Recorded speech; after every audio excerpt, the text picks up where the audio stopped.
Assalomu alaykum. UzAvto haydovchilar TV YouTube kanali obunachilari.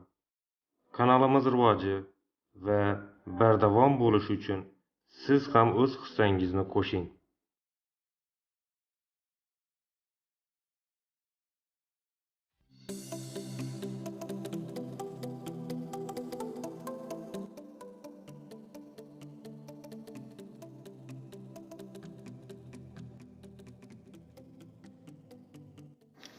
Birinchi savol. Qisman ortish usuli bilan avtomobilni shatakka olishda yo'lovchilar qayerda bo'lishlari mumkin? Qisman ortish usulida shatakka olishda shatakka olingan yuk avtomobili yukxonasida hamda kabinasida, shatakka oluvchi avtomobili yukxonasida yo'lovchilar bo'lishi taqiqlanadi. Lekin shatakka oluvchi avtomobil kabinasida yo'lovchi tashishga ruxsat beriladi. Savol. Qisman ortish usuli bilan avtomobilni shatakka olishda yo'lovchilar qayerda bo'lishlari mumkin? Javob: shatakka oluvchi avtomobilning kabinasida. Ikkinchi savol. Qaysi javobda ruxsat berilgan harakat yo'nalishi to'g'ri ko'rsatilgan? Yo'ldagi o'rnatilgan vaqtinchalik ko'chma tirgakdagi belgilar va doimiy belgilar ma'no jihatdan bir-biriga zid kelgan hollarda haydovchilar vaqtincha o'rnatilgan belgilarga amal qilishlari kerak. Rasmda ko'rsatilgan holatda sariq yengil avtomobil haydovchisi vaqtinchalik o'rnatilgan tirgakdagi 411 harakatlanish to'g'riga belgisiga amal qiladi. Savol. Qaysi javobda ruxsat berilgan harakat yo'nalishi to'g'ri ko'rsatilgan? Javob: faqat to'g'riga. Uchinchi savol. To'xtash taqiqlangan belgisi bilan birga to'siqning usti bo'ylab uzluksiz sariq chiziq chizilgan joyda yo'lovchilarni tushirishga ruxsat beriladimi? Yotiq chiziqlar 1-4 chizig'i, sariq sidirg'a chiziq hamda yo'l belgilarining 3-27 belgisi to'xtash taqiqlangan belgisida faqat belgilangan yo'nalishdagi transport vositalariga to'xtashga ruxsat beriladi. Savol. To'xtash taqiqlangan belgisi bilan birga to'siqning usti bo'ylab uzluksiz sariq chiziq chizilgan joyda yo'lovchilarni tushirishga ruxsat beriladimi? Javob: faqat belgilangan yo'nalishdagi transport vositalariga ruxsat beriladi. To'rtinchi savol. Temir yo'l izlarini qayerda kesib o'tishga ruxsat beriladi? Transport vositalarining haydovchilari temir yo'llarni faqat temir yo'l kesishmalari orqali poyezd, lokomotiv, drezinalarga yo'l berib kesib o'tishlari mumkin. Savol. Temir yo'l izlarini qayerda kesib o'tishga ruxsat beriladi? Javob: kesib o'tish uchun belgilab qo'yilgan joylarda. Beshinchi savol. Chorrahadan ikkinchi bo'lib qaysi transport vositasi kesib o'tadi? Asosiy yo'ldagi ko'k avtomobil chorrahadan chapga burilmoqchi. U ro'paradan kelayotgan to'g'riga o'tuvchi qizil avtomobilga yo'l beradi. Chorrahadan birinchi qizil, so'ngra ikkinchi bo'lib ko'k avtomobil sariq bilan birgalikda chorrahadan ikkinchi bo'lib o'tadi. Oxirgi bo'lib esa yashil avtomobil. Savol. Chorrahadan ikkinchi bo'lib o'tuvchi transport vositasini toping. Javob: ko'k avtomobil sariq bilan bir vaqtda. Oltinchi savol. Qaysi holda avtomobilning ag'anab ketishga qarshi turg'unligi ortadi? Burilishlarda yo'lovchisi va yuki bo'lmagan avtomobillar ko'proq muvozanat saqlab qoladi. Chunki bunday avtomobillarda og'irlik markazi eng pastda joylashgan bo'lib, eng kam ag'darilish jihatiga ega bo'ladi. A harfi bilan ko'rsatilgan yuk avtomobilimiz ag'anab ketishga qarshi turg'unroqdir.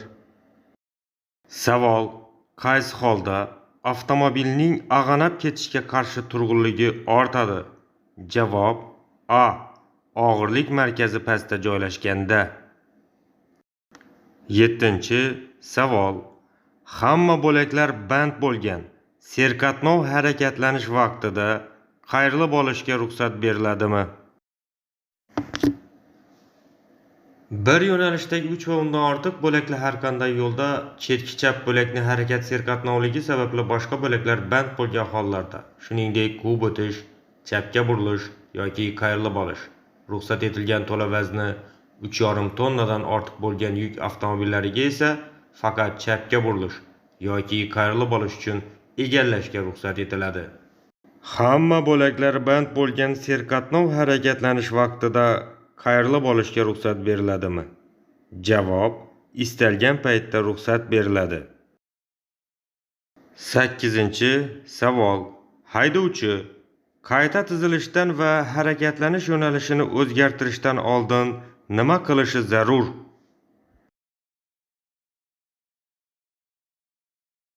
Haydovchi harakatlanishni boshlash, yo'nalishni o'zgartirish, qayta tizilish, burilish, qayrilib olish, quvib o'tish va aylanib o'tish va to'xtashdan oldin bajarilayotgan manyovr xavfsiz ekanligiga va boshqa harakat qatnashchilariga xalaqit bermasligiga ishonch hosil qilish kerak. Savol: haydovchi qayta tizilishdan va harakatlanish yo'nalishini o'zgartirishdan oldin nima qilishi zarur? Javob: ushbu manyovr xavfsiz bo'lishiga va harakatlanishning boshqa qatnashchilariga xalaqit bermasligiga ishonch hosil qilish kerak. 9-savol: tos suyaklari singanda birinchi yordam qanday ko'rsatiladi? Tos suyagi singanda jabrlanuvchi tekislikka yotqiziladi. Oyoqlari tizzalaridan bukib, tagiga valik, g'o'la shaklidagi o'ram qo'yiladi. Shu holatda jabrlanuvchi davolash muassasasiga olib boriladi. Savol: tos suyaklari singanda birinchi yordam qanday ko'rsatiladi? Javob: shikastlanganni qattiq tekis yuzaga yotqizish, bukilgan va ikki tomonga kerilgan tizzalarning bo'g'inlari ostiga g'o'la shaklida o'rama qo'yish. 10-savol: sanab o'tilgan sharoitlarning qaysi birlarida transport vositasidan foydalanish taqiqlanadi? Transport vositasidan foydalanish oyna tozalagich belgilangan tartibda ishlamayotgan bo'lsa, ishlab chiqarilgan gazlarni chiqarib tashlash tizimi buzuq bo'lsa, transport vositasi konstruksiyasida ko'zda tutilgan orqa himoya vositasi, loy to'sqich va sachratmagichlar bo'lmasa, foydalanish taqiqlanadi. Savol: sanab o'tilgan shartlarning qaysi birlarida transport vositalaridan foydalanish taqiqlanadi? Ishlatib bo'lingan gazlarni chiqarib yuborish tizimi buzilgan, oyna tozalagichlar belgilangan tartibda ishlamaydi, tuzilishi bo'yicha ko'zda tutilgan orqaga yurib ketishga qarshi xavfsizlik buferi yo'q. To'g'ri javob: sanab o'tilgan hamma sharoitlarda.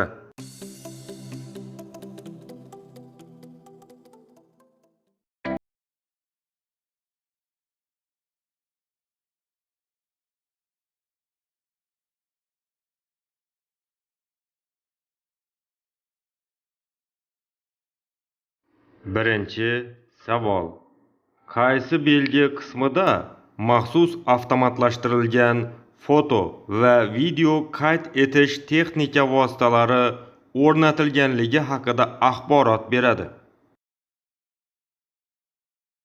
Axborot ishora belgilarining 5.41 belgisi, foto va video qayd etish belgisi maxsus avtomatlashtirilgan foto va video qayd etish texnika vositalari o'rnatilgani haqida axborot beradi.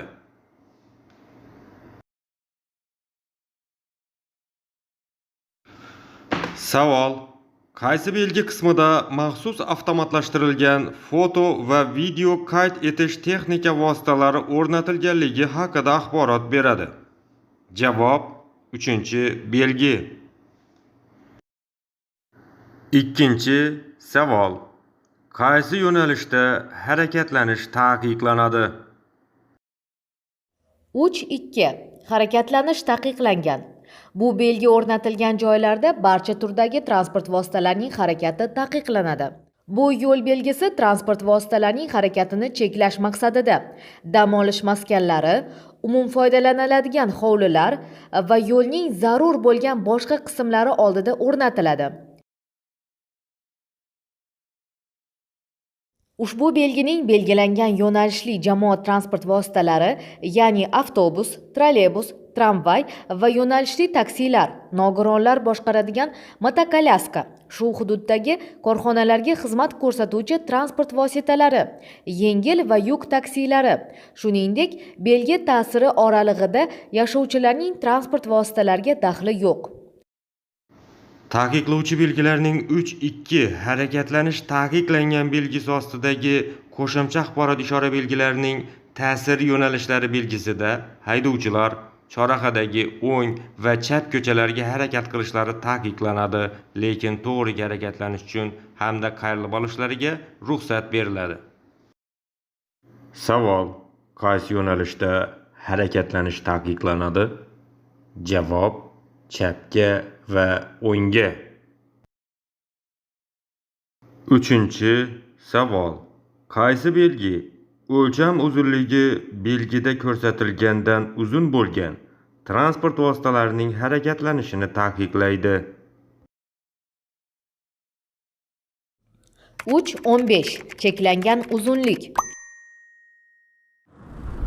Ushbu belgi uzun transport vositalarining ko'p burilishli tor ko'chalarda harakatlana olmasligi va boshqa harakat ishtirokchilariga xalaqit bermasligi maqsadida o'rnatiladi. Bu belgi gabarit uzunligi belgida ko'rsatilgandan uzun bo'lgan transport vositalarining harakatlanishini taqiqlaydi. Agar belgida nazarda tutilgan transport vositalari taqiqlangan yo'ldan harakatlansa, eng kam oylik ish haqining 0.5 baravari miqdorida jarima belgilanadi. Savol: qaysi belgi o'lcham uzunligi belgida ko'rsatilgandan uzun bo'lgan transport vositalarining harakatlanishini taqiqlaydi? Javob: 2-raqam bilan ko'rsatilgan belgida. 4-savol. Suratdagi tasvirlangan holatda haydovchi nima qilishi lozim? Agar yo'lovchilarni tushirish yoki chiqarish qatnov qismida yoki unda joylashgan maydonchada amalga oshirilayotgan bo'lsa, haydovchi bekatda to'xtagan yo'nalishli transport vositasi eshiklari tomon borayotgan yoki undan kelayotgan piyodalarga yo'l berishi kerak. Savol: suratdagi tasvirlangan holatda haydovchi nima qilishi lozim? Javob: bekatda yo'l o'rtasida turgan bir xil yo'nalishdagi tramvayga borayotgan yoki undan kelayotgan piyodalarga yo'l berishi kerak. 5-savol. Chorrahadan ikkinchi bo'lib o'tuvchi transport vositasini toping. Asosiy yo'ldagi qizil avtomobil ro'paradan kelayotgan asosiy yo'ldagi yashil avtomobilni to'g'riga o'tkazib yuboradi va chorrahadan ikkinchi bo'lib o'tadi. So'ngra sariq va oq avtomobil birgalikda oxirgi bo'lib o'tadilar. Savol: chorrahadan ikkinchi bo'lib qaysi transport vositasi kesib o'tadi? Javob: qizil avtomobil. 6-savol. Kunning qorong'u vaqtida yo'lning yoritilgan qismida harakatlanayotgan mexanik transport vositasida qaysi chiroqlar yoqilgan bo'lishi kerak? Aholi yashaydigan joylarda yo'l yoritilgan bo'lsa, qarama-qarshi yo'nalishdagi transport vositasiga kamida 150 metr masofa qolganda, shuningdek, haydovchi transport vositasining chiroqlarini vaqti bilan o'chirib, bunga zarurat borligini bildirgan hollarda, undan ham ko'proq masofada qarama-qarshi va bir yo'nalishdagi transport vositalari haydovchilarining ko'zini qamashtirishi mumkin bo'lgan boshqa hollarda ko'zi qamashgan haydovchi avariya ishoralarini yoqishi, harakatlanish bo'lagini o'zgartirmasdan tezlikni kamaytirishi va to'xtashi kerak. Savol: kunning qorong'u vaqtida yo'lning yoritilgan qismida harakatlanayotgan mexanik transport vositasida qaysi chiroqlar yoqilgan bo'lishi kerak? Javob: faralarning yaqinni yorituvchi chiroqlari.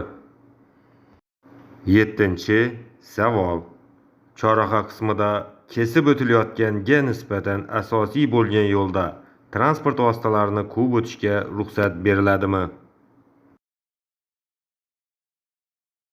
Chorraha qismida kesib o'tilayotganga nisbatan asosiy bo'lgan yo'lda transport vositalarini quvib o'tishga ruxsat beriladi. Savol: chorraha qismida kesib o'tilayotganga nisbatan asosiy bo'lgan yo'lda transport vositalarini quvib o'tishga ruxsat beriladimi? Javob: ruxsat beriladi. 8-savol: qaysi javobda shatakka olingan transport vositasidagi yoritish asboblarini yoqishning to'g'ri holati ko'rsatilgan? Shatakka olingan transport vositasida falokat yorug'lik ishorasi yoqilishi kerak.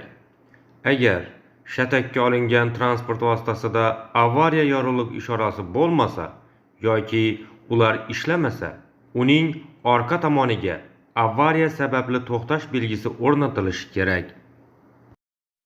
Savol: qaysi javobda shatakka olingan transport vositasidagi yoritish asboblarini yoqishning to'g'ri holati ko'rsatilgan? Javob: falokat yorug'lik ishoralari u buzuq bo'lganda yoki bo'lmagan hollarda uning orqa tomoniga falokat sababli to'xtash belgisi o'rnatilishi kerak. 9-savol: quyidagi 3.27 to'xtash taqiqlangan belgisining amal qilish chegarasi qayerda tugaydi? 3.27 to'xtash taqiqlangan. Ushbu belgi serqatnov yo'llarning tor qismlarida transport vositalarining uzluksiz harakatini yuqori darajada ta'minlash maqsadida o'rnatiladi. Belgilangan yo'nalishli transport vositalari, ya'ni avtobus, trolleybus, tramvay va yo'nalishli taksilardan boshqa barcha turdagi transport vositalarining to'xtashi va to'xtab turishini taqiqlaydi. Belgi yo'lning qaysi tomoniga o'rnatilgan bo'lsa, shu tarafigagina amal qiladi. 3.27 to'xtash taqiqlangan belgimiz yotiq chiziqlarning 1-4 sariq sidirg'a chiziq bilan birgalikda qo'llanilyapti. Bunday holatda to'xtash taqiqlangan belgimiz chiziq tugagan joyda ta'sir kuchini yo'qotadi. Savol: quyidagi 3.27 to'xtash taqiqlangan belgisining amal qilish chegarasi qayerda tugaydi? Javob: yo'lning yotiq sariq chizig'i oxirida. 10-savol: M1 toifadagi transport vositalari shinalari protektor naqshining qoldiq balandligi necha millimetrdan kam bo'lmasligi kerak? M toifasi kamida 4 g'ildirakka ega bo'lgan va yo'lovchilarni tashish uchun foydalanadigan mexanik transport vositalari, shu jumladan M1 toifasi yo'lovchilarni tashish uchun foydalanadigan va haydovchining o'rindig'idan tashqari o'rindiqlar soni 8 tadan oshmaydigan avtotransport vositalari. M1 toifadagi avtotransport vositalarining shina protektori naqshlarining qoldiq balandligi 1,6 millimetrdan kam bo'lsa foydalanish taqiqlanadi. M1, N1, O1, O2 toifadagi avtotransport vositalari uchun shina protektori naqshlarining qoldiq balandligi 1,6 millimetrdan kam bo'lsa foydalanish taqiqlanadi. Savol: M1 toifadagi transport vositalari shinalari protektori naqshining qoldiq balandligi necha millimetrdan kam bo'lmasligi kerak? Javob: 1,6 millimetrdan kam bo'lmasligi kerak.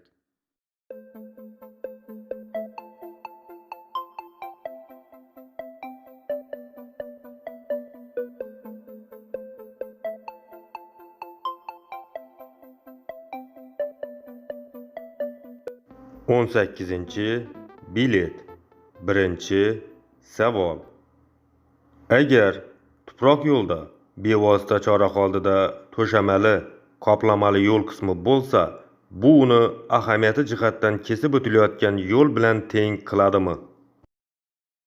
Asosiy yo'l. Tuproq yo'lga nisbatan qattiq qoplamasi. Asfalt va sement betonli.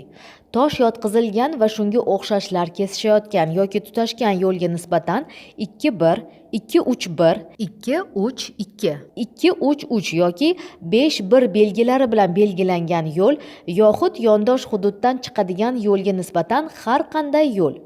Ikkinchi darajali yo'lning bevosita chorrahaga tutash qismining qoplamali bo'lishi unga asosiy yo'l maqomini bermaydi.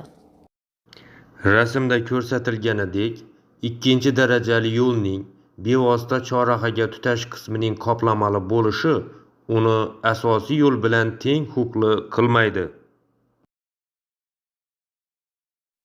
Savol: agar tuproq yo'lda bevosita chorraha oldida to'shamali, qoplamali yo'l qismi bo'lsa, bu uni ahamiyati jihatdan kesib o'tilayotgan yo'l bilan teng qiladimi? Javob: yo'q. Ikkinchi savol. Taqiqlovchi belgi yo'lning haydovchi to'xtagan qismiga ta'sir qiladimi? Yo'limizda taqiqlovchi belgilarning 3.27 to'xtash taqiqlangan belgisi o'rnatilgan. Bu belgi o'rnatilgan joydan keyingi eng yaqin chorrahagacha, qayrilib olish joyigacha, ular bo'lmaganda aholi punktining oxirigacha ta'sir qiladi. Agar bu yo'l belgimiz sariq sidirg'a chiziq bilan birgalikda qo'llanilsa, sariq chiziq oxirida belgi ta'sir kuchini yo'qotadi. 3.27 to'xtash taqiqlangan belgisi qayrilib olish joyigacha ta'sir qiladi. Qayrilib olish joyidan keyin bu belgini ta'siri yo'q. Demak, sariq avtomobil to'xtagan joyga 3.27 to'xtash taqiqlangan belgisi ta'sir qilmaydi. Savol: taqiqlovchi belgi yo'lning haydovchi to'xtagan qismiga ta'sir qiladimi? Javob: ta'sir qilmaydi. Uchinchi savol. Aholi yashaydigan joylardan tashqarida qaysi belgilar takrorlanadi? 1. Shlagbaumli temir yo'l kesishmasi. 1-2 shlagbaumsiz temir yo'l kesishmasi. 1-9 ko'tarma ko'prik. 1-10 sohilga chiqish. 1-21 bolalar. 1-23 ta'mirlash ishlari yo'l belgilari aholi yashash joylaridan tashqarida takroran o'rnatiladi. Ogohlantiruvchi belgilar ichidagi yuqorida sanab o'tgan 6 ta belgimiz aholi yashash joylaridan tashqarida takroran o'rnatiladi. Savol: aholi yashaydigan joylardan tashqarida qaysi belgilar takrorlanadi? Javob: 3-raqam bilan ko'rsatilgan belgimiz, ya'ni sohilga chiqish belgisi aholi yashash joylaridan tashqarida takrorlanadi. 4. Savol.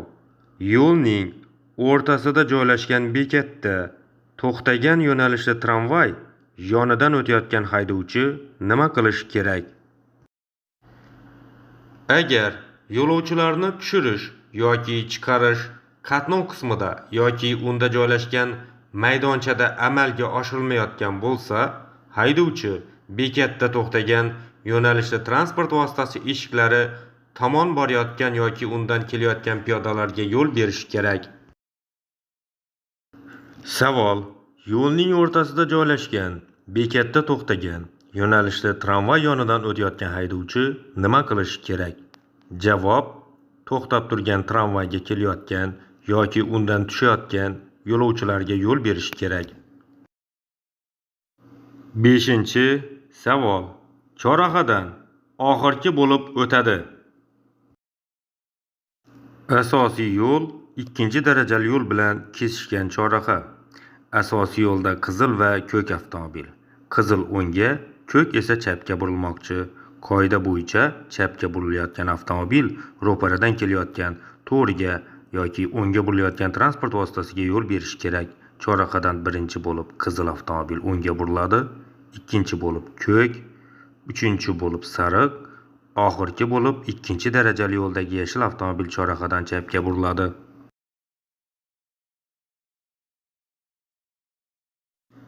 Savol: chorrahadan oxirgi bo'lib qaysi transport vositasi o'tadi? Javob: chorrahadan oxirgi bo'lib yashil avtomobil o'tadi. 6-savol: kunning qorong'u vaqtida yo'lning yoritilmagan qismida harakatlanayotganda mexanik transport vositasining qaysi chiroqlari yoqilgan bo'lishi kerak? Barcha mexanik transport vositalari va mopedlarda uzoqni yoki yaqinni yorituvchi chiroqlari kunning qorong'u vaqtida va yetarlicha ko'rinmaydigan sharoitda, shuningdek, yo'lning yoritilganligidan qat'iy nazar, tunnellarda harakatlanayotgan transport vositalarida yoqilgan bo'lishi kerak. Savol: kunning qorong'u vaqtida yo'lning yoritilmagan qismlarida harakatlanayotganda mexanik transport vositasining qaysi chiroqlari yoqilgan bo'lishi kerak? Javob: yaqinni yoki uzoqni yorituvchi faralar. 7-savol: qayrilib olish taqiqlanadi. Qayrilib olish taqiqlangan joylar yo'l harakati qoidalarining 9-bobi 62-bandiga asosan yo'lning piyodalar o'tish joylarida, tunnellarda, ko'priklar, yo'l o'tkazgichlar, estakadalar va ularning ostida, temir yo'l kesishmalarida, yo'lning ko'rinishi biron bir yo'nalishda 100 metrdan kam bo'lgan joylarda qayrilib olish taqiqlanadi. Savol: qayrilib olish taqiqlanadi. Javob: tunnellarda, temir yo'l kesishmalarida, piyodalar o'tish joylarida, ko'priklarda, osma yo'llarda, estakadalarda va ularning ostida. To'g'ri javob: hamma sanab o'tilgan hollarda. 8-savol: yashil avtomobil haydovchisi. Haydovchi qayta tizilishda yon bo'lakda yo'nalishini o'zgartirmasdan harakatlanayotgan transport vositalariga yo'l berishi kerak. Bir yo'nalishda harakatlanayotgan transport vositalari bir vaqtda qayta tizilayotganlarida haydovchi o'ng tomondagi transport vositasiga yo'l berishi kerak. Savol: yashil avtomobil haydovchisi. Javob: bir xil yo'nalishda to'g'riga ketayotgan ko'k avtomobilga yo'l berish kerak. 9-savol: qattiq yoki egiluvchan ulagich yordamida shatakka olinganda yuk avtomobilining yukxonasida odamlarni tashishga ruxsat beriladimi? Qattiq yoki egiluvchan ulagich yordamida shatakka olishda shatakka olingan avtomobilning yukxonasida yo'lovchilar tashish taqiqlanadi.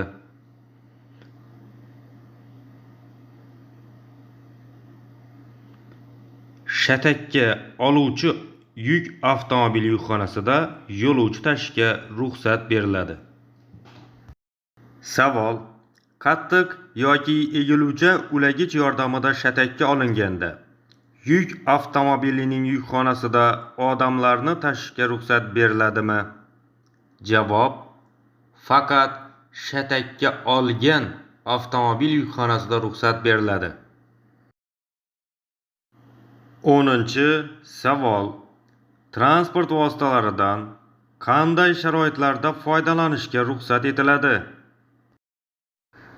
Transport vositasining shinalarining ayrim joylarida ko'rt ko'rinib qoladigan nuqsonlari bor bo'lsa, foydalanish taqiqlanadi.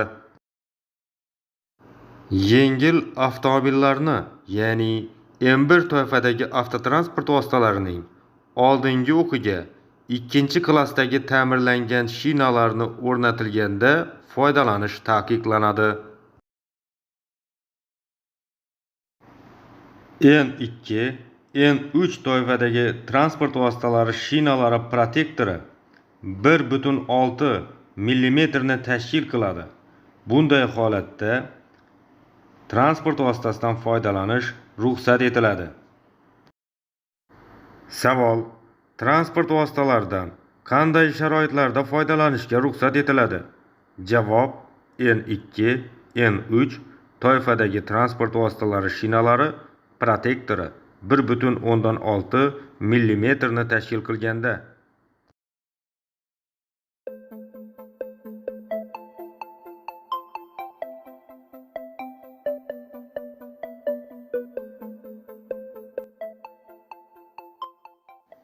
O'n to'qqizinchi bilet. Birinchi savol.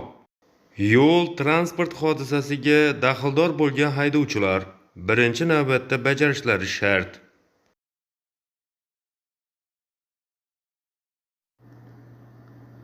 Yo'l transport hodisasi sodir bo'lganda unga daxldor haydovchilar quyidagilarni bajarishlari shart: transport vositasini darhol to'xtatishi, avariya ishoralarini yoqishi va avariya sababli to'xtash belgisini o'rnatishi, transport vositasini va hodisaga daxldor buyumlarni joyidan qo'zg'atmasligi kerak. Savol: yo'l transport hodisasiga daxldor bo'lgan haydovchilar birinchi navbatda bajarishlari shart. Javob: darhol to'xtash va hodisa sodir bo'lgan joyda qolish, majburiy to'xtash yoritgichini yoqish va falokat sababli to'xtash belgisini o'rnatish. Ikkinchi savol. Belgi ostidagi ko'rsatkich nimani bildiradi? 1.12.1, 1.12.2. Xavfli burilishlar. Ushbu belgilar transport vositasi harakatlanayotgan yo'lda ketma-ket bir nechta xavfli burilishlar borligi haqida haydovchini ogohlantiradi. Ular yo'lning xavfli burilishlari oldidan, aholi yashaydigan joylarda 50-100 metr masofada, aholi yashash joylaridan tashqarida 150-300 metr masofada o'rnatiladi. Haydovchi yo'lning bunday qismlaridan tezlikni kamaytirib, ehtiyot choralarini ko'rib, harakatlanishi lozim. 7.2.1 Ta'sir oralig'i. Ushbu qo'shimcha axborot belgisi ogohlantiruvchi, taqiqlovchi, buyuruvchi, axborot ishora belgilari bilan birgalikda qo'llanilgan holda o'rnatilgan belgilarning ta'sir oralig'i masofasini ko'rsatadi.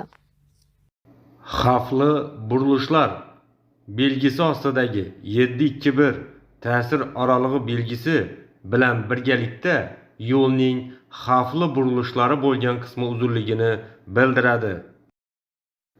Savol: belgi ostidagi ko'rsatkich nimani bildiradi? Javob: yo'lning xavfli burilishlari bo'lgan qismining uzunligini. Uchinchi savol. Qaysi belgi to'siqni chapdan chetlab o'tish deb ataladi? 4.2.2 To'siqni chapdan chetlab o'tish. Transport vositasining harakatlanayotgan yo'lida ushbu belgi bo'lsa, haydovchi to'siqni chap tomondan chetlab o'tishi kerak.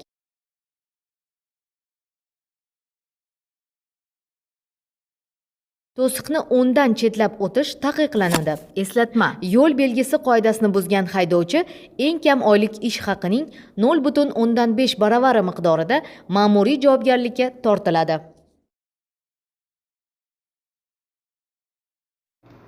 Savol: qaysi belgi to'siqni chapdan chetlab o'tish deb ataladi? Javob: 3-raqam bilan ko'rsatilgan belgimiz to'siqni chapdan chetlab o'tish deb ataladi. 4-savol. Qaysi transport vositasining haydovchisi yo'l berishi kerak? Teng ahamiyatga ega bo'lgan yo'llar tutashmasi. Bunday chorrahada chapga burilayotgan haydovchilar ro'paradan kelayotgan, to'g'riga va o'ngga burilayotgan transport vositalariga yo'l berishi kerak. Chorrahadan birinchi bo'lib velosipedchi o'ngga buriladi, so'ngra esa sariq. Savol: qaysi transport vositasining haydovchisi yo'l berishi kerak? Javob: avtomobil haydovchisi. 5-savol: chorrahadan birinchi bo'lib o'tadi. Asosiy yo'l ikkinchi darajali yo'l bilan kesishgan chorraha. Chorrahamizda ko'k avtomobil chapga, qizil esa o'ng tomonga burilmoqchi. Chapga burilayotgan haydovchi ro'paradan kelayotgan, to'g'riga va o'ng tarafga harakatlanuvchi transport vositalariga yo'l berishi kerak. Chorrahadan birinchi bo'lib qizil, so'ngra ikkinchi bo'lib ko'k, uchinchi bo'lib sariq, oxirgi bo'lib esa yashil avtomobil chorrahadan chapga buriladi. Savol: chorrahadan birinchi bo'lib o'tadi. Javob: qizil avtomobil. 6-savol: ishchi tormozi to'satdan ishlamay qolganda avtomobilni qanday to'xtatish kerak? Tormoz ishlamay qolganda nima qilish kerak degan savolga barcha holatlarga to'g'ri keladigan javob berib bo'lmaydi. Shunday qilib, xavfli vaziyatda eng asosiy narsa bu o'ziga ishonish va osoyishtalikni saqlash, kelib chiqqan holatni tezda baholash, inson hayotiga xavf-xatar solmaydigan va ziyon yetkazmaydigan qaror qabul qilish va qabul qilingan qarorni amalga oshirgan vaqtda vaziyatning o'zgarishi natijasida taktikani o'zgartirishga tayyor turish. Tormoz to'satdan ishlamay qolganda haydovchi eng past uzatmaga o'tishi, to'xtab turish tormozi bilan tormozlash, zarur bo'lganda biron bir to'siqdan foydalanish kerak. Savol: ishchi tormozi to'satdan ishlamay qolganda avtomobilni qanday to'xtatish kerak? Javob: eng past uzatmaga o'tish, to'xtab turish tormozi bilan tormozlash, zarur bo'lganda biron bir to'siqdan foydalanish kerak. 7-savol: qayrilish taqiqlanadi. Qayrilib olish piyodalar o'tish joylarida taqiqlanadi. Qayrilib olish tartibga solinmaydigan chorrahalarda agar kesib o'tilayotgan yo'lda bir tomonlama harakatlanish tashkil etilgan bo'lsa, taqiqlanmaydi. Qayrilib olish chorrahaga 15 metrdan yaqinroqda taqiqlanmaydi. Qayrilib olish hamma sanab o'tilgan hollarda taqiqlanmagan. Ko'rsatilgan variantlar ichida piyodalar o'tish joylaridagina qayrilib olish taqiqlangan. 8-savol: shatakka olingan mexanik transport vositasida qanday tashqi yoritish chiroqlari yoqilgan bo'lishi kerak? Burilishni ko'rsatuvchi barcha yorug'lik ishorasining bir vaqtda miltillashi avariya, falokat yorug'lik ishorasi hisoblanadi. Shatakka olishda shatakka olingan transport vositasida falokat yorug'lik ishorasi yoqilgan bo'lishi kerak. Savol: shatakka olingan mexanik transport vositasida qanday tashqi yoritish chiroqlari yoqilgan bo'lishi kerak? Javob: falokat yorug'lik ishoralari. 9-savol: qon oqishini to'xtatuvchi jugut qo'l oyoqlarga qanday bog'lanadi? Jugut qo'yilishi deyarli barcha hollarda arterial qon ketishini to'xtatadi. Arterial qon ketishini to'xtatish uchun jugut avtomobilning tibbiy qutichasida ham mavjud. Jugut bo'lmagan hollarda kamar, belbog' va shunga o'xshash vositalar qo'llanilishi mumkin. Jugut qo'l yoki oyoqqa qon ketish joyidan yuqoriroq joyga 2-3 marta aylantirilib, faqat kiyim ustidan qo'yiladi yoki uning tagiga bir necha qatlamdan iborat ro'mol, sochiq yoxud boshqa gazlamadan astar qo'yiladi. Jugut cho'zib mahkamlanadi va qon ketishi to'xtagan vaqtdan so'ng cho'zishdan to'xtatiladi. Jugutga u qo'yilgan vaqtni ko'rsatuvchi kichik qaydnoma qistirib qo'yiladi. Savol: qon oqishini to'xtatuvchi jugut qo'l-oyoqlarga qanday bog'lanadi? Javob: yaradan 10-15 sm yuqoriga. 10-savol: mototsikllarning shinalari naqshining qoldiq chuqurligi qanchadan kam bo'lmasligi kerak? Yo'l harakat qoidalarining 3-ilovasi 5-bo'limi 5.1 bandining 4-xat boshisiga asosan shina protektor naqshlarining qoldiq balandligi mototsikl va mopedlar, skuter va kvadrotsikllar uchun 0.8 mm dan kam bo'lsa foydalanish taqiqlanadi. Shinalar naqshining qoldiq chuqurligi mototsikllar uchun 0.8, yuk avtomobillari uchun 1 mm, yengil avtomobillar uchun 1.6, avtobuslar uchun esa 2 mm qolguncha foydalanishga ruxsat etiladi. Savol: mototsikllarning shinalari naqshining qoldiq chuqurligi qanchadan kam bo'lmasligi kerak? Javob: 0.8 mm dan kam bo'lmasligi kerak.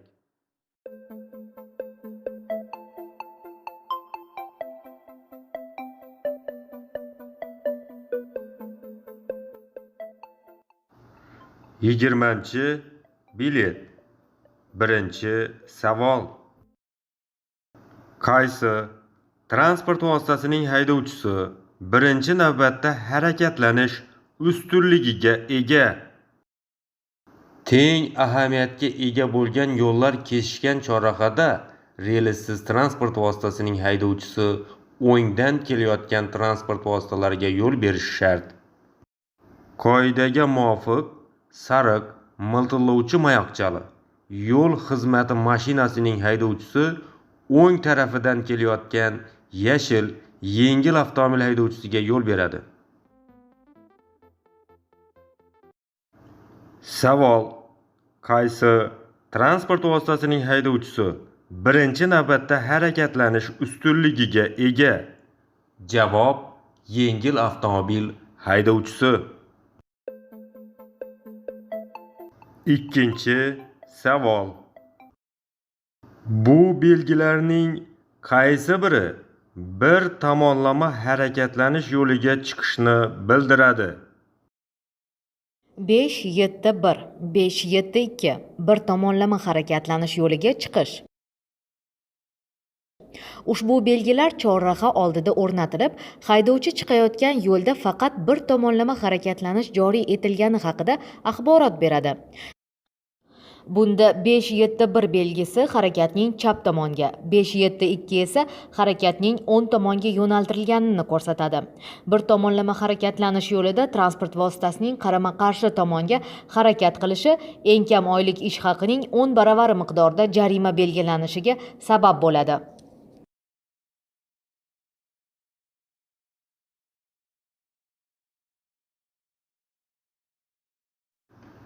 Savol: bu belgilarning qaysi biri bir tomonlama harakatlanish yo'liga chiqishni bildiradi? Javob: 1 va 5 raqamlar bilan ko'rsatilgan belgilarimiz bir tomonlama harakatlanish yo'liga chiqishni bildiradi.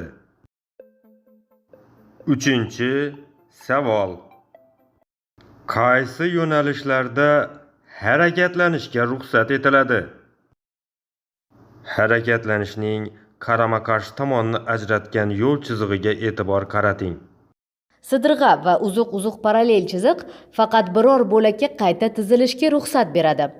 Ushbu chiziq bir yo'nalishdagi yoki qarama-qarshi yo'nalishdagi transport oqimlarini ajratadi.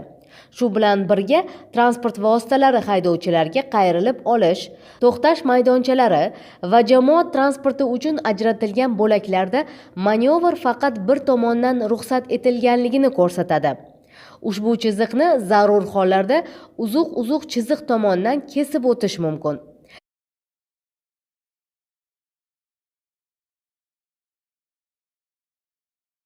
Sidirg'a va uzuq parallel chiziqni sidirg'a chiziq tomonidan kesib, yo'lning qarama-qarshi tomoniga o'tgan haydovchi eng kam oylik ish haqining 10 baravari miqdorida ma'muriy javobgarlikka tortiladi.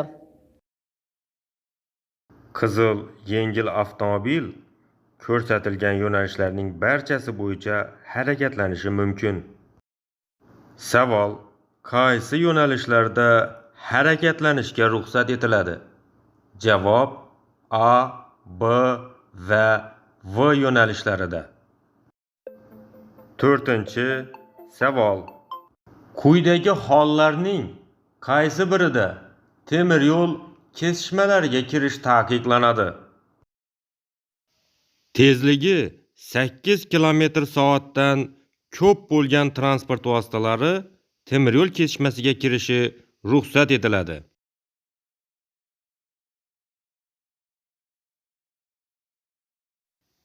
Svetoforning taqiqlovchi ishorasi yonganda shlagbaum ochiq turgan holatda temir yo'l kesishmasiga kirish taqiqlanadi.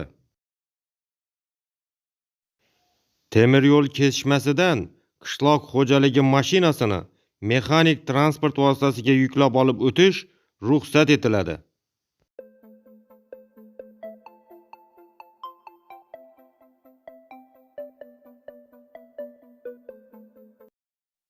Savol: quyidagi hollarning qaysi birida temir yo'l kesishmasiga kirish taqiqlanadi? Javob: svetoforning taqiqlovchi ishorasi yonganda shlagbaum ochiq turgan holatda. 5-savol: avtomobillar chorrahadan quyidagi qaysi tartibda o'tishadi? Chorrahani kesib o'tishda transport vositalarining harakat trayektoriyasi kesishmasa va xavf-xatardan xoli bo'lsa, ular o'zaro bir vaqtda chorrahani kesib o'tishlariga ruxsat beriladi. Savol: avtomobillar chorrahadan quyidagi qaysi tartibda o'tishadi? Javob: uchalasi bir vaqtda. 6-savol: yo'lovchilarning va mahkamlanmagan yukning shiddat bilan oldinga surilib ketishiga nima sabab bo'lishi mumkin? Yuk siljishi natijasida avtomobil muvozanatini yo'qotib ag'darilishi mumkin. Shu bois harakatdan oldin haydovchi va yo'lovchilar xavfsizlik kamarini taqishi, yuk mahkamlanishi lozim. Faqat keskin tormozlash yukning shiddat bilan oldinga surilib ketishiga sabab bo'lishi mumkin. Savol: yo'lovchilarning va mahkamlanmagan yukning shiddat bilan oldinga surilib ketishiga nima sabab bo'lishi mumkin? Javob: faqat keskin tormozlash. 7-savol: kunduzgi vaqtda transportning old yoki orqa tomoniga 1 metrdan ortiq chiqib turgan yuk qanday belgilanadi? Transport vositasining o'lchamlaridan chiqib turadigan yuklarni tashish va belgilanishi. Transport vositasining gabaritlaridan oldi yoki orqa tomonga 1 metrdan, gabarit chiroqlarning chetki qismidan 0,4 metrdan ortiq chiqib turgan yuk katta o'lchamli yuk belgisi bilan belgilanishi.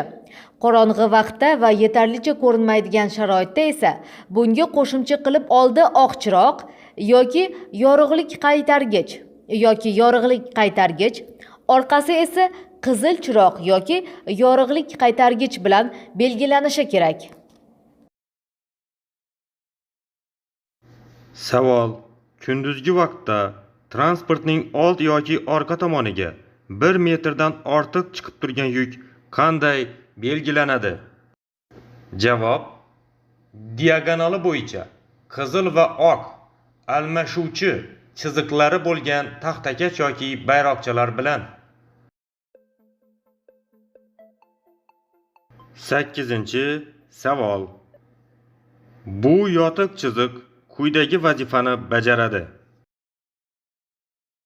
1.14.2 Parallel zebra yo'naltirgichli chiziqlar. Ushbu parallel zebra yo'naltirgichli chiziqlar yo'lning harakat tartibga solinmagan qismida piyodalarning o'tish joyini belgilab beradi. Belgining ishorali yo'naltirgichlari piyodalarning harakatlanish yo'nalishini ko'rsatadi.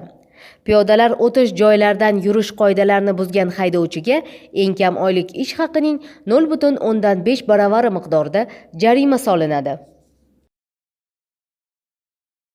Savol: bu yotiq chiziq quyidagi vazifani bajaradi. Javob: piyodalar o'tish joyini bildiradi. Chiziq yo'naltirgichlari piyodalar harakatlanish yo'nalishini ko'rsatadi. 9-savol: sirpanchiq yo'lda karbyuratorning Drossel zaslonkasini keskin ochish qanday xavfli oqibatlarga olib kelishi mumkin? Sirpanchiq yo'lda surilish hollari avtomobil g'ildiraklarining shataksirashi, ya'ni joyida aylanishi natijasida harakatning birdan tezlanishidan kelib chiqadi. Bu holda surilish sabablarini bartaraf qilish, ya'ni yonilg'i o'tishini boshqaruvchi tepkini Drossel zaslonkasini bosishni kamaytirish lozim.